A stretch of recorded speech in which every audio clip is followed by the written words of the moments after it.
ahead and start. Thanks everybody for coming out. My name is Professor Schulte, and it's my pleasure to introduce our speaker today, Bill Estes. Bill's coming to us from Seattle. Bill got his BLA from University of Kentucky. After getting his BLA, he worked up and down the East Coast for a couple years, settled in Rhode Island for a little bit, and then made his way down to Florida, where he worked at EDSA for 11 years, where he ended there as vice president. That was from 2004 to 2015. After leaving EDSA, he went over to the West Coast and got his MLA at the University of Washington. And after his MLA, he started working at MIG in Seattle and also as a lecturer at the University of Washington, where he's been in both positions for about 8 years.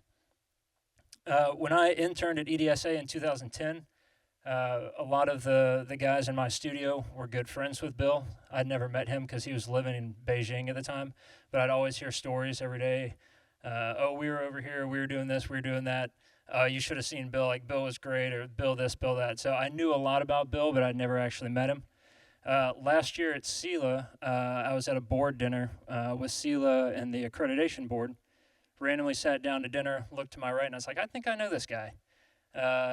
And so it was Bill. So I'd never actually met him when we quote unquote worked together 15 years ago, but we met at a dinner in St. Louis last year and got to talking and decided that he and his colleagues should come out here for the career fair and also to give a lecture about his time in practice and academia.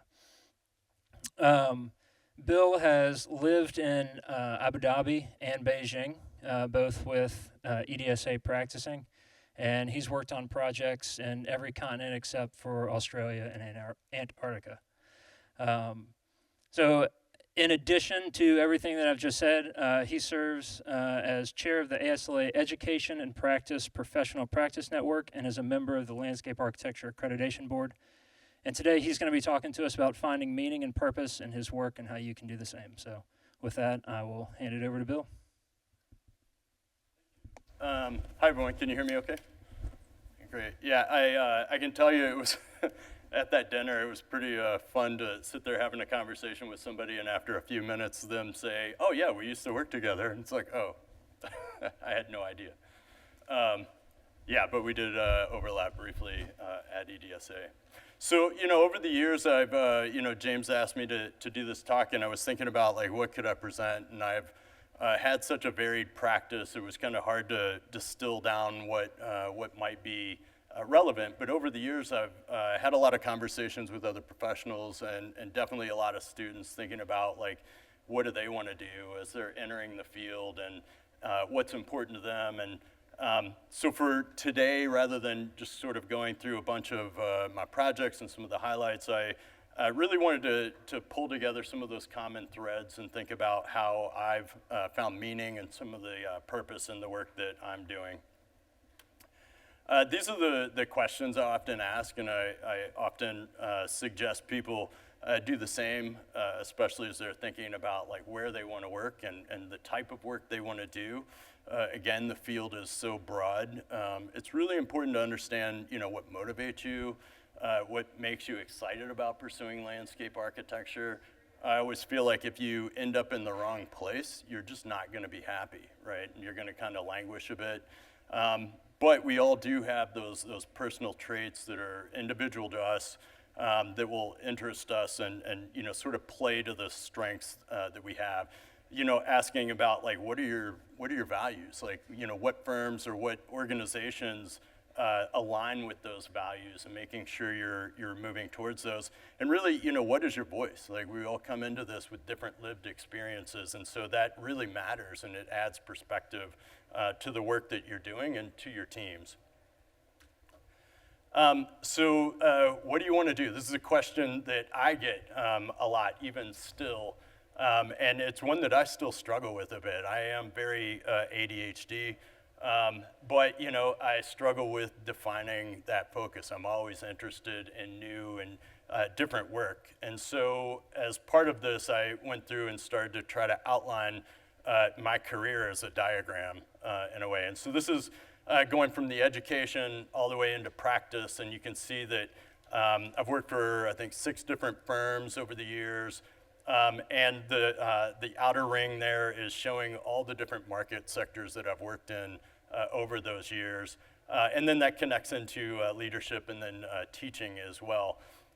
The thing about all these projects too that are spurring off of that is that they also like overlap in so many of these other market sectors. And that experience has actually paid off for me quite a bit as I've gotten further into my career, and especially at my position at MIG. As James mentioned, I've worked around the world on different projects. These are some of the different places I've been during that time. And, I've worked with so many amazing people, so many amazing places. And, with landscape architecture, I think when I was an undergraduate, I had no idea that like it would take me so many places. And so it's really been a privilege to get to go around the world, but to really think about like the impact that we have as landscape architects. And I think we often think in terms of like that small project we're doing, but if we think in aggregate, like we really are transforming the planet quite a bit, right? And collectively we can do that for good.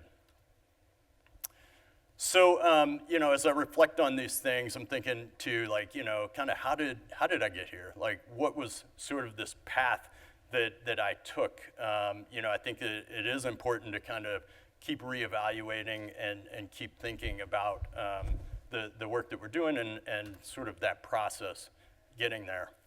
I had an annual review we do obviously every year. One of my coworkers mentioned to me, he goes, I feel like, storytelling is a part of the work that you do. And so that's where I wanted to begin today. When I graduated from Kentucky back in the late 90s, I was in school there from mid to late 90s. There was this movement that was really focused on aesthetic practice, I think, within the field. Firms like Hargraves Associates, they had done the University of Cincinnati Master Plan, part of the Signature Architects program they had there, developing these amazing plans. And this was in construction while I was in school. And so seeing some of this being built, I remember another story, but I was teaching the drumline there, and I remember watching them build one of the berms as we were rehearsing, and it was just like, what is this thing? And it really opened my eyes to sort of these sculptural opportunities within the field of landscape architecture. They were also building at the same time the Louisville Riverfront, which was a very transformative project for the city of Louisville. Again, by Hargraves Associates. That picture on the left is one of my actual photos from that trip that we took with the school. And then, Martha Schwartz was doing the same thing. And what was interesting about some of this work is it was taking this artistic approach to storytelling as well. And so in these cases, abstracting the ideas of what the environment actually was and creating these sculptural forms. There were several essays and different writings at the time as well that I think kind of played into some of my own thinking. And this one, Must Landscapes Mean? It's really talking about should we try to convey meaning? A lot of what we do is trying to convey meaning, but our intent is that actually conveyed to the user. I also kept a sketchbook. It was fun to go back and just kind of dig through some of my old sketchbooks and find these little things that I sort of journaled to myself. About how, all these places need to have a story, that you can't tell a story of the past without setting a direction for the future. And I was really engaging in this idea of narrative in the landscape. So Steamboat Willie, this is my first job, my first project, straight out of school. I was working on a new Disney resort down in Orlando. With a company called Herbert Hallback Associates, HHI, not around anymore. And I remember one day we were sitting in there. It was basically a resort where all the different courtyards and everything were themed after the decades. It was the end of the century. We were about to turn the millennium. And I remember we were sitting there watching the Steamboat Willie cartoon and just coming up with ideas for this pool area, and we're sitting there just brainstorming stuff. And I kept remembering to myself, I was like, oh my God, I can't believe I'm getting paid for this. Like, this is amazing. But, I was really thinking about, how do you translate these things into a place, into a story? Even if it's, sort of this imagined landscape, you're transporting people. This is the master plan for that project. They only built the part on the left side while I was there. I think the other side is now a different theme. It all got paused after 9/11, and so then they rethought that. But and you can see where that red is. That's a Coca-Cola pool. That was Steamboat Willie until corporate sponsorship got involved, and then it became a Coca-Cola pool. That bridge that you see there on the left is also, or it's on the right, is also my second project that I worked on and got to actually manage for the first time. And so this is the first time I got to go through this process of like designing and seeing something constructed. And this is the 1950s courtyard, and this is the bowling pin, and thinking about theming and how that plays into storytelling. As that was built, I went back and visited. This is a stock image here, but I remember seeing a couple taking a photo with one of the icons, and it was one of those moments, this epiphany to me. It's like, oh, I'd gone through school, I'd designed all this stuff and worked through this, and you're going through the day-to-day, but what I realized is it's like, we're really creating the settings for people's lives, right? And their memories, and these are the things that they're gonna carry with them into, adulthood and forever. And I think about this is a photo of me standing awkwardly at Kings Island back in '79 with my dad and my sister, and I always think about how we would go to Kings Island when I was a kid. It was the same thing, these are these settings and these memories that we have, and somebody designed that. Like, that was a designed experience. And so that part of storytelling was very exciting and something that I really wanted to carry forward in my career. Growth is the next part of this, and as I was beginning in the field, I wanted to advance. I was hungry to learn more. I was trying to express myself creatively. A lot of times in those entry-level positions, you don't always have the chance to really do the lead work in some of the design. You're part of a team. This gave me a chance to do sort of like what I was doing in school, but kind of continue to learn and grow, so expanding some of that skill set. At the time, I was also thinking a lot about sequence of time and time in the landscape, and this idea of dynamics and succession and how that plays a role. So I did about 9 competitions during this time from like '98 to 2006 as part of this. This was the first competition I worked on. So this is for the Lexington Fayette County Courthouse in 2001. Or this might have been the second one, I guess. But one of the things about Lexington that always bothered me is we had this sort of what I always felt like was a bit of a generic downtown, right? It was the ornamental light, it was the brick paver, it was kind of the Anywhere USA approach to this is what a main street looks like.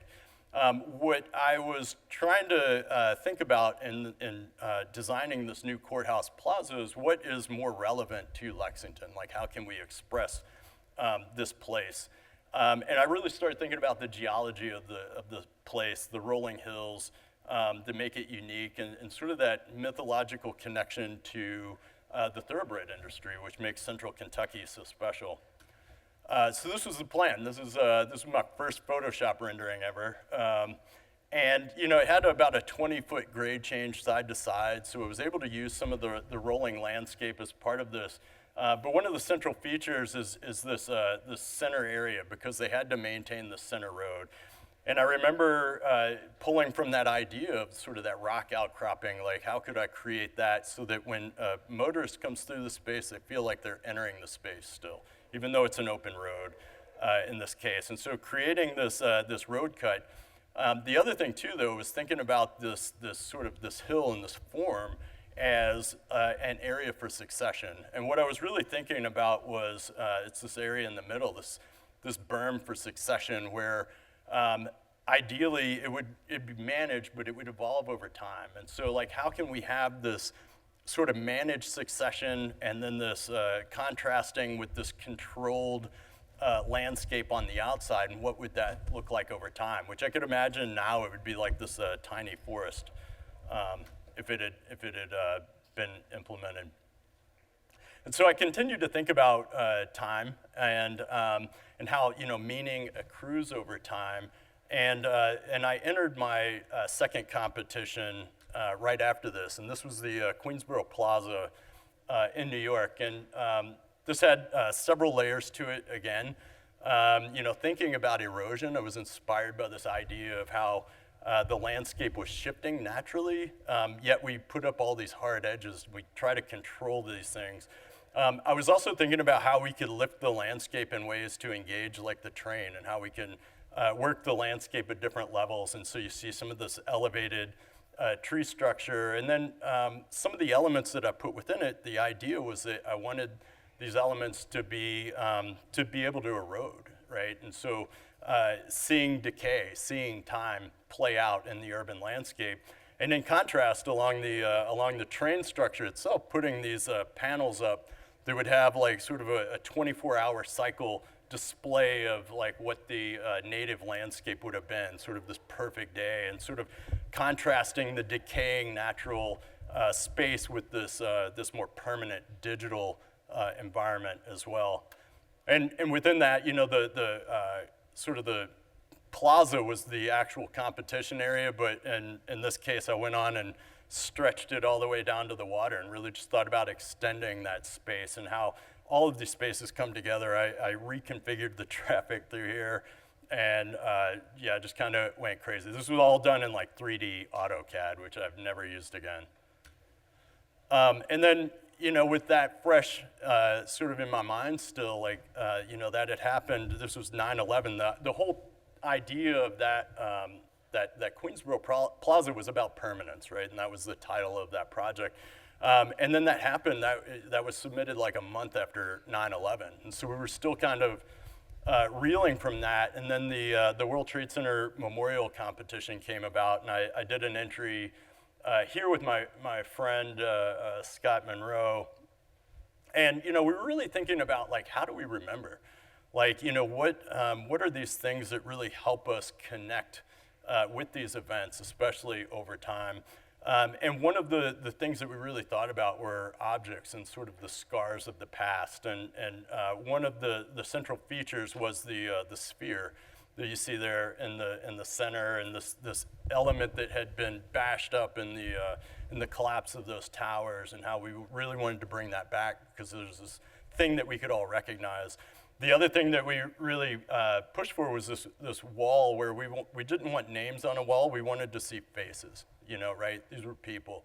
There were like 3,000 people. And so we used some of the wall and some of the structure. That section you see at the bottom is what that would have played out like. I mean, just to see like that sheer number of people looking back at you. And you can see in the bird's eye, that's what's just under that sphere, sort of facing back towards that wall.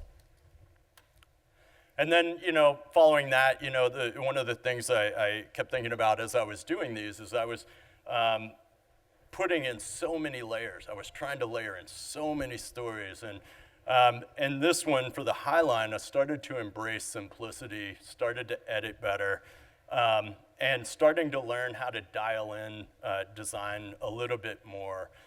In this one, though, I was starting to focus a little bit more on community, and I thought about this structure that was in the space and how it could actually benefit this community around it. And so there were three parts. There was the promenade, focused on preserving the ecology that was already there, providing gathering spaces. It would be more community, like park space. The light garden, actually, the idea was to do some kind of sculptural elements that would allow light through the structure, especially at intersections, to get more light to the ground, because if you go there, you'll notice how dark it is beneath the structure. And then, the idea was to say, okay, well, what about urban agriculture? Like, what about using this thing to give community gardening spaces to people? And so that whole light garden section was all about giving community space, and this idea that there would be so much variety going through there with all the different garden spaces and all the people expressing themselves through their garden. And then there was the Sky Museum, which was really focused on the arts. This is where all the building pass-throughs occur, and so using that for murals and like creating this public museum was a very key point of that.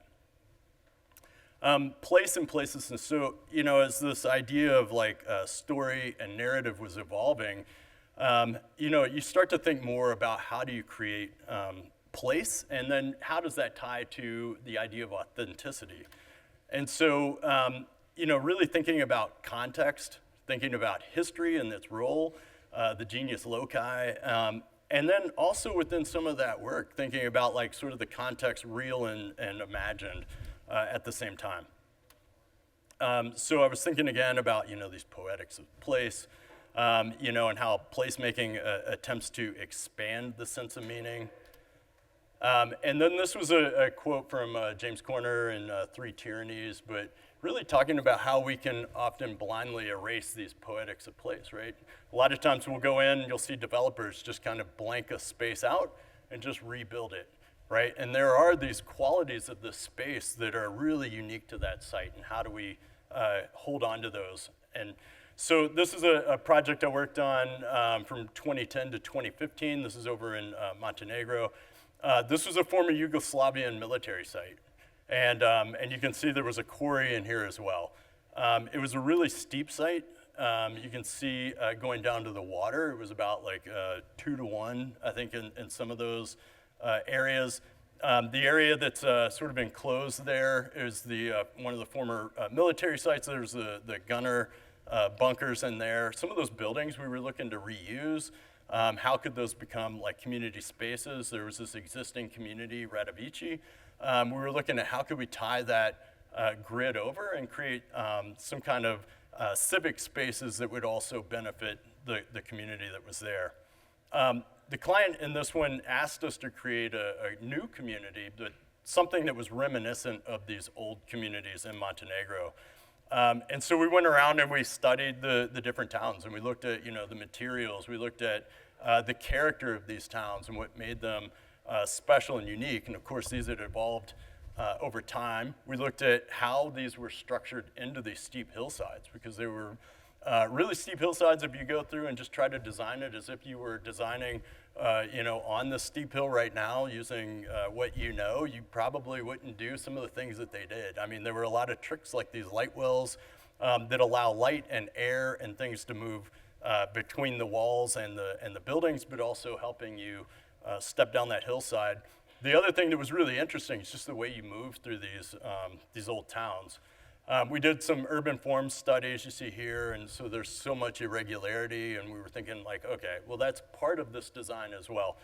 We don't want to line everything up. We need to make sure that it moves, and we need to make sure that people don't walk in direct lines. It's part of the experience. This is a master plan, so you'll see it was a very large site. There's like a golf course and a residential community up at the top. There's like 8 hotels on the site. The town of Radovici is there on the right, and you can see the way that we were connecting it into those civic areas of the upper hillside village, and then staircasing down as part of the marina village.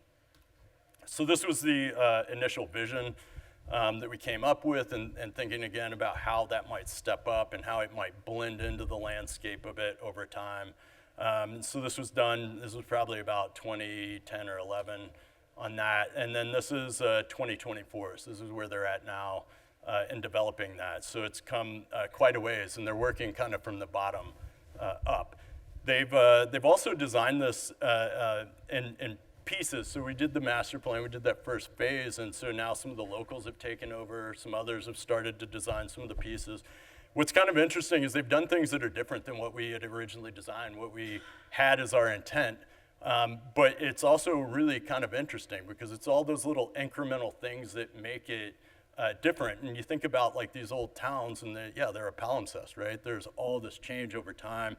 And so seeing this start to come to life is just really magical. And even if I don't necessarily agree with the decision that they made, I think that there are elements of it that are really special. Theming also sort of plays into this, okay? So like talking about, that context, real and imagined again, that one was maybe tied into the real, but still imagined. This next project was the Gulf Area dolphin habitat. Jake Dumler, UGA graduate, was the principal in charge on this project. And this one is in the panhandle of Florida. And one of the things about this is we thought a lot about like what that expected experience is. And you know, over time, people have expectations of what a landscape should look like, right? You say a park and they envision like a very picturesque park. When you say a Florida landscape, a lot of times they'll think about the ornamental landscape plants that aren't necessarily native there. As part of this theme, we said we want to go back right by the beach. We want to actually just use the beach as the theme. Like, how do we pull the dunes into this landscape? We actually, you know, we had a lot of grading challenges, so you see some of the grading studies there. They actually changed the FEMA guidelines as we were doing this, so we had to regrade, raise buildings, still creating experiences for people. But as we were doing this planting and this design, we were still thinking about restoration style planting, not your typical ornamental landscape. So you can see here the image on the left, you're seeing like blue, green, and then that tan color. And really we're thinking about like those interaction zones of where the user is versus the sort of the level of planting. A lot of it had to do with the density and sort of the detail of it versus the simplicity of these outer areas. And then you get to these outer zones, and that's where we were able to do a little bit more like plugs and restoration type things. You can see this this diagram. This is we were spending a lot of time just kind of drawing and thinking about like how do we do these different things. What you're seeing on the right is this idea of like how we would line up the sables to do like sort of these wave patterns. So if you're sitting there looking at the dolphin show, the idea is that the tree patterns are actually playing against each other just a little bit. This is the rendering, and then a construction photo, and then the final of the pool area itself. And then these series go top to bottom, so you see the rendering, you see the in construction, you see sort of the final as they're going down. So the renderings were still playing into this idea that it was still a lush landscape, still a beautiful landscape. But, you know, we were talking to this client about this is a dune landscape. There's no mulch. Like, we're gonna see sand. It's still a design landscape, you know, it's not random. There's still patterning to it, and there's still a lot of design.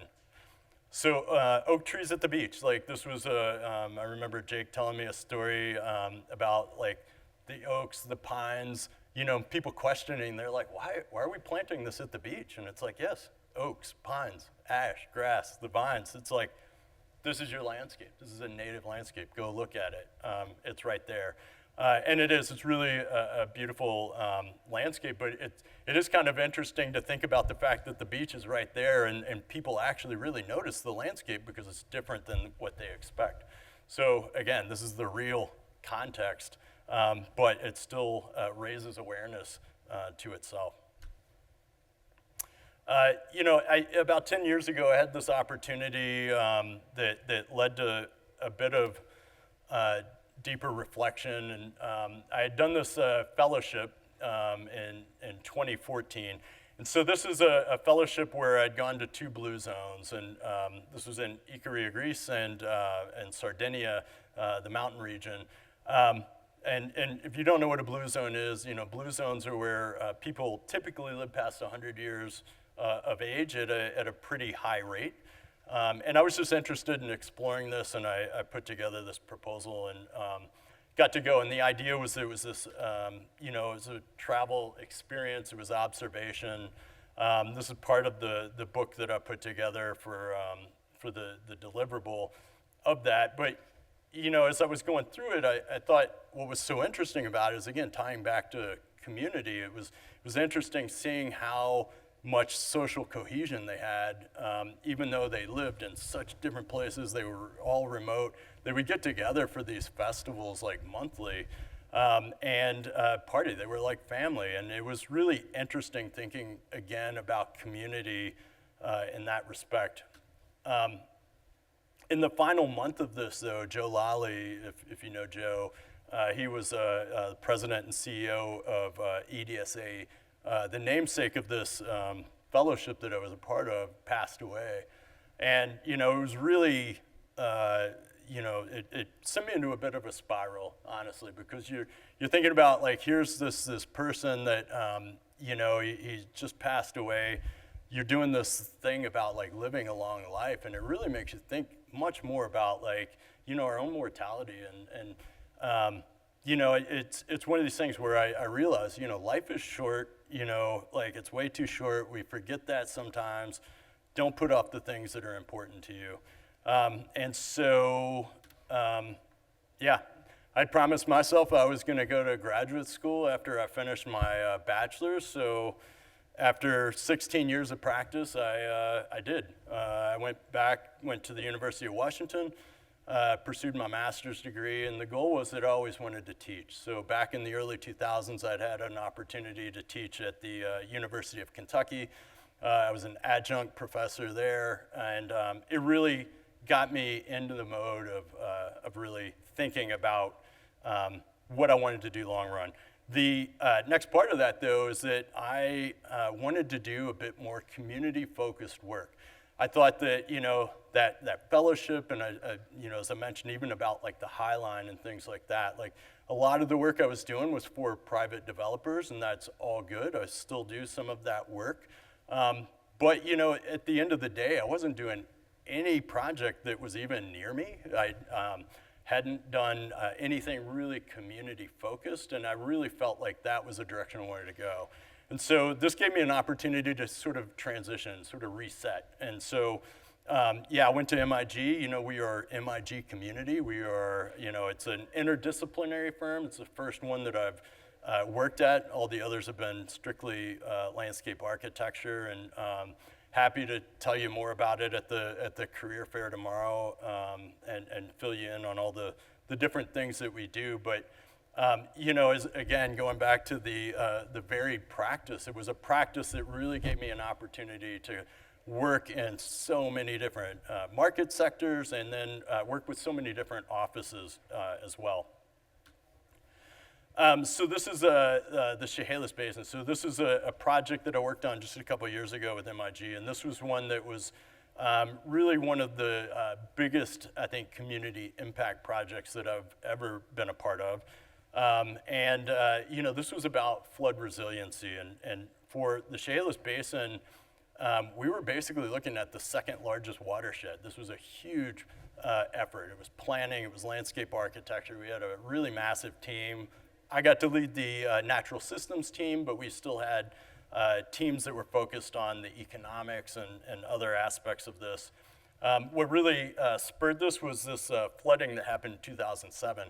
And when we were at these community engagement meetings, you know, you go in, you understand that, like, you're living in a floodplain. Like, this is gonna flood. And it flooded horribly. For WashDOT, this was about $1 billion in lost economic revenue for these people. They lost their homes. They would tell stories about sitting on their roof, hearing their cows drown while they were, you know, sitting there waiting to be saved. I mean, it was just really impactful to go into these community meetings. And you know that you have to deliver on these projects. And so there's also a lot of towns that are in this area. There's a big community. There are also tribal lands. So you have the Quinault that are actually in the lower Olympics, and you have the Chehalis tribe that live on Grand Mountain. Neither of them are in the floodplain. What had been proposed before we got involved was this dam. This is in the upper Chehalis, and what it fails to do is recognize that there are two other rivers that come into to the system. And in 2007, the big impact was not the Chehalis. It wasn't the upper Chehalis. It was all of these converging at the same time, having peak events and converging right in the population center. So the governor got involved. The Quinault have the hunting fishing treaty rights. They were opposed to this. It was going to impact what was already a degraded system. And they wanted to see a different alternative. We went in, we did a lot of values planning with the community. We brought together a lot of different stakeholders. We worked with the Office of Chehalis Basin, which was the group that the governor put together. And, you know, it was a series of, like, trying to figure this thing out. We knew that there was no one solution. The dam is an easy option because it's a silver bullet, right? Everybody's like, yeah, put that there, I'm fine. The truth is you're not, and so we had to convince people that they were going to have to do like a greater deal of interventions to make it work. So we went back to them, we had 4 options. We had a lot of people that, hey, don't do anything, don't touch this. So we went in, option 1 was our least successful, I guess, in a way. It was mostly doing floodplain restoration. And as much as I want the natural systems to save these communities, you've developed in a floodplain, right? So you're not going to solve flooding. We had to keep reminding people our goal was to reduce flood damage. In the following ones, we've added different infrastructure, conveyance. We've added levees in the 3rd one, and then the 4th option that we gave them was sort of an all options, which included levees, diversions, natural systems, restoration. And to no surprise, that's what the community voted for. Cost-wise, it was going to be about the same as the dam. And so we have the dam versus the non-dam alternative. And these are both being vetted now, and we're in the stages of doing some additional feasibility studies for some of these interventions. And so this is just showing, this is a county-owned land here that they've decided to put in a diversion channel, and basically it's a bottleneck that we're trying to open up the sort of that floodgate to allow water to pass by. It's a bathtub right there. So how do you drain that? We created sort of a naturalized, we don't want an LA River style, concrete system through here. So we made a natural system that would, really it's gonna benefit mostly at these lower events. Through Centralia, they had piped one of the main creeks. And so they were flooding severely at the endpoints because water was getting backed up, it couldn't flow through. We looked at vacant land through their downtown and mapped out a way to daylight that, create park space similar to a project we had done in Napa, and really allow that to flood. And then you create sort of economic opportunities adjacent to that as well. And then thinking about how these levees could be used as recreation space, allow sort of planting in some areas, allow those to be used, in this case, to protect the investment that they made in their ball fields and allow some areas to flood as well. The other side, again, you're seeing, I guess, some of the variety of these different projects, but, thinking about design on structure, I'd worked a lot on structure, and in graduate school, I'd also gotten very interested in lids, highway lids. We had Freeway Park, and we were talking a lot about lidding in Seattle. I was able to lead one of these teams for Central Hills Collaborative effort. It was a volunteer effort. I had City of Seattle, Freeway Park Association, a few others on my team for this one. And we went through and thought about how could we design this park space, and this was the southern part of the lid. There was actually a center and a north part as well, and there were other teams looking at those. I was connecting into Freeway Park, and so you can see on the left there's Freeway Park, and I was allowed to suggest interventions only to a certain degree because it is a historic landscape, cultural landscape. There were some areas that were like post-1980s that we were allowed to suggest widening paths, making things a little bit safer, and then figuring out how to open it up. And you'll see too that over on the right side, I even suggested, because there's about a huge grade change from one side to the other, actually leveling that space out, tucking some retail and things below that, so you have sort of an urban edge on one side and a flat green space on the other. And it's sort of a lid over a lid in a way. But this is what that overlook would be over Madison with that lower, urban space and lower park area.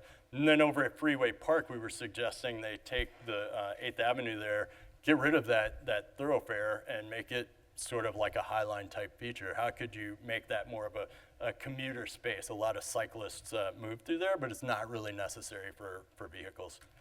And then this was the view of that. And so these views, like looking the other way, are all towards Mount Rainier. So you actually have a view in this location that you don't get anywhere else. That actually led into a project we were doing at MIG that just, it opened. I wouldn't say it's quite done yet. We're still, finalizing some things, but we started it in 2019, but going back to 2012, there were, these different ideas of how could we lid this area of 520 connecting across from Bellevue over to I-5. And this is our project area right here. So it's a part of this bigger puzzle of like the Arboretum and these Olmsted spaces over to the university. You can see this is a photo right after 520 was built. And you can see how it cuts through this neighborhood right here and really split that. You see the university off to the left there as well. And so this is a photo. This was in 2020. So this is right after construction had started in this area. And you can see there's Marsh Island off to the right and Foster Island, another piece that we restored that had a lot of Native American significance, so we had to be especially careful in how we treated that area. This was part of that concept again, this nature meets city. And so this is the plan. This is what we were looking to do back in 2020 after some refinement and things. And so again, it's starting to add this connection. So originally the idea was that this whole thing would lid, but because of the ventilation requirements and things, it ended up being opened up. So we have a lid area and we have a pedestrian land bridge on the other side that's more of a trail connection. And so this is the lid under construction, and then that's the vision for it. This is the land bridge, and then you can see the vision there. And so this is what it's starting to look like. So as they were building it, you can see that there's these berms along the sides. The idea being that you would be enclosed in this meadow space as an extension of the meadow from the Arboretum. And this is just showing a little bit of a lapse through there. And so, yeah, now this is open and freshly planted, and so it'll hopefully get a good growing season in. And then the lid was between these two areas, so you can see how that expanded across as well. And as I've done this, as you go through, there's like Washington Boulevard, and so you can really tell a difference now just in the sound. I wish we had measured some of that. But this is the lid now, and so this is as of December 2024. Okay, and then I think this is the last part. So connection and leadership. So as I'm going through, one of the things that I had been thinking about sort of over the last few years is sort of, how we get back and tying into, again, going back to that fellowship and some of that reflection. It was, as mentioned, it kind of sent me in that spiral, and it really made me think about, like, what was Joe's legacy and what does legacy mean, and what are we leaving behind? And then I think about the Professor Ian Robertson, who passed away a few years ago, when I was a student, he had done a independent study with me, focused on teaching and just be able to ask him all these questions. He was so wonderful. And I remember we were just talking about, like how, people are sort of building off of this, doing this, and he was like, yeah, you just got to remember we're all part of a continuum.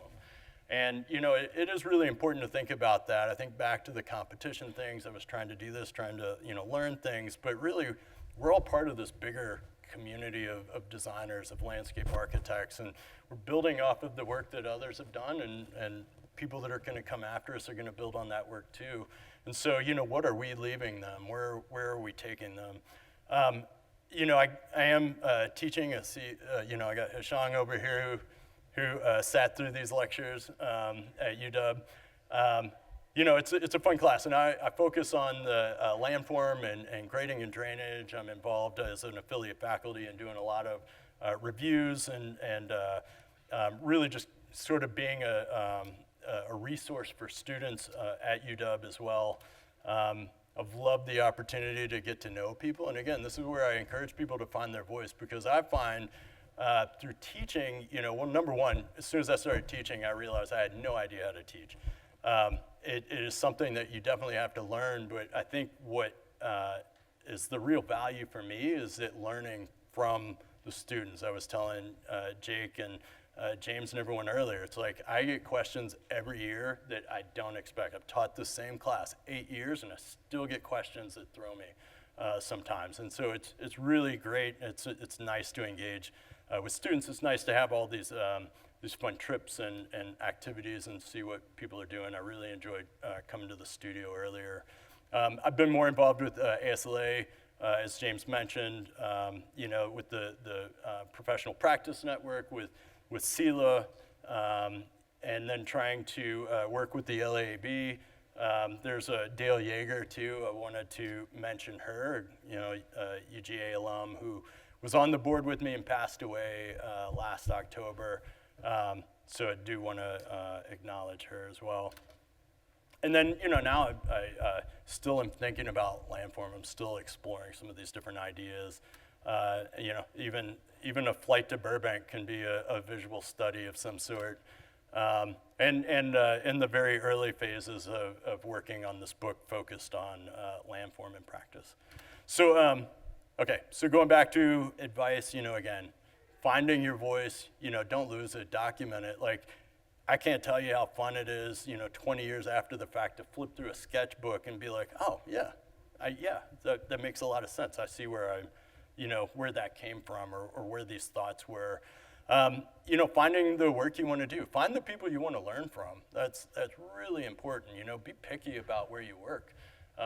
Make sure it aligns with what you want to do. There's so many different paths you can take. I have friends that work in transit. That doesn't interest me, but it's great for them. Like, they're thriving. And, I think that we can all find that space that really makes us thrive. Paul Comstock's an amazing landscape architect. He was with Disney for a long time before branching out and starting his own company. And I remember him doing a talk, and he just made this one gem of a comment, I thought. He was just talking about cherishing the time you have with your mentors. And like I mentioned, Ian, Joe, there was another partner at EDSA that had passed right before that I just loved to be around and learn so much from. And I think there are so many of those moments along the way. Don't blink. Make sure you're paying attention to that and make sure you're learning from them as well. I always tell people you're more capable than you realize. A lot of times we're very not confident about, going into something new, trying something different, but yeah, just get out of your comfort zone. Think about everything you've done, even in the program and the work you've done in the past. You've always found a way and you always will. You just have to get in there and do the work. And I think that it's exciting when I don't know what I'm doing sometimes. It's like, just get in there and experience something different. And then I put this last one in, experience versus expertise. And I always think about, we always talk about how much experience we have. And it's like, well, experience is one thing. If you're just doing the task, you get the task done, but you're not really thinking about it. You're not working through it. Then you're not really learning from it, right? Are you learning? Are you thinking about, is this the right way to do it? If somebody hands you something, what kind of level of thought are you giving it? That's where you start to develop expertise, right?